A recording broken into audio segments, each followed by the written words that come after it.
جہاں بھی ایمان اور اسلام کی بات آئی ہے قرآن و سنت میں، وہاں نماز لازمی ساتھ میں چپکی ہوئی ہے. تو اس لیے آپ کو نماز تو پڑھنی ہی پڑھنی ہے، اس میں تو نو کا آپشن ہے ہی نہیں. یہ ثابت کرنے کے لیے ہم کیا ہیں؟ مسلم ہیں، مرد کو بھی عورت کو بھی. اور یہ صرف بر صغیر میں ہے. اتنی ملیشیا میں ہم نے دیکھا وہاں مسجدیں بھری ہوتی ہیں، سب نماز پڑھتے ہیں، خواتین بھی پڑھتی ہیں ساری، اسکارف لٹکے ہوئے ہوتے ہیں وہاں. بے شک وہ اس کا جاب کر رہی ہے، ہوٹل میں کچھ بھی کر رہی ہے، نماز کے ٹائم پہ عورت بھی آئے گی مسجد میں، اسکارف پہنے گی، پھر وہیں اسکارف نکال کے بھی چلی جاتی ہیں. ٹھیک ہے نا، جیسے ہمارے ٹوپیاں رکھی ہوئی ہوتی ہیں نا ایسے.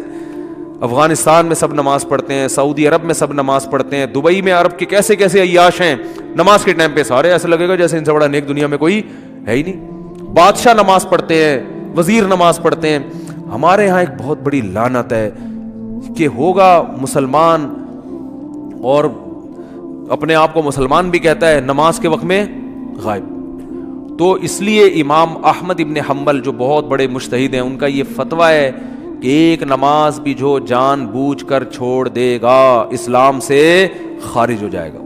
اگرچہ جمہور کا یہ فتویٰ ہے کہ خارج نہیں ہوتا، کفر کے قریب ہو جاتا ہے وہ، لیکن امام احمد بن حنبل کی کوئی کم حیثیت تو نہیں ہے نا. سعودی عرب میں انہی کو فالو کیا جاتا ہے. شیخ بن باز، شیخ صالح العثیمین سعودیہ کے مفتی اعظم رہے ہیں، ان کا فتویٰ اب تک چلا یہی آ رہا ہے کہ ایک آدمی اگر فجر کی نماز کے لیے الارم نہیں لگاتا، اس نے صبح 8 بجے آفس جانا ہے، رات کو سویا صبح 8 بجے کا الارم لگا کے، تو یعنی اس نے پکا ارادہ کیا ہوا ہے کہ میں نے فجر میں نہیں اٹھ رہا. ایک تو ہوتا ہے نا آنکھ کھلی نہیں، ارادہ تو تھا نہیں کھلی آنکھ، پکا ارادہ کیا ہوا ہے. انہوں نے کہا یہ اسی وقت مرتد ہو جائے گا، کیونکہ اس نے پکا ارادہ کر لیا ہے نماز کے قضا کرنے کا، پکا ارادہ.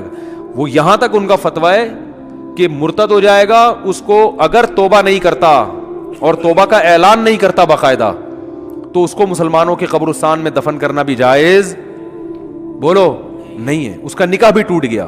اگرچہ جمہور اس کو نہیں مانتے، لیکن امام احمد بن حنبل کی بھی تو ایک بڑی ویلیو ہے نا، اور عبداللہ بن مسعود کی بھی کم ویلیو نہیں ہے. وہ فرماتے ہیں ہم نبی کے دور میں کسی بھی جرم کو یہ نہیں سمجھتے تھے کہ انسان کافر ہو جاتا ہے، نماز کو ہم یہ سمجھتے تھے کہ کوئی چھوڑ دے تو اسلام سے خارج ہو جاتا. تو اس لیے عرب میں شراب پینے والا بھی نماز پڑھتا ہے، کیونکہ مسلمان میں بہرحال کچھ بھی ہو اسلام کا نام اپنے آپ سے ہٹانا پسند نہیں کرتا. اور آج ہم نے دیکھا ہے مسجدوں کے ساتھ گھر ہیں، نماز کے لیے نہیں آ رہے، اور سفر میں تو نمازیوں کو دیکھا ہے نمازیں چھوڑتے ہوئے.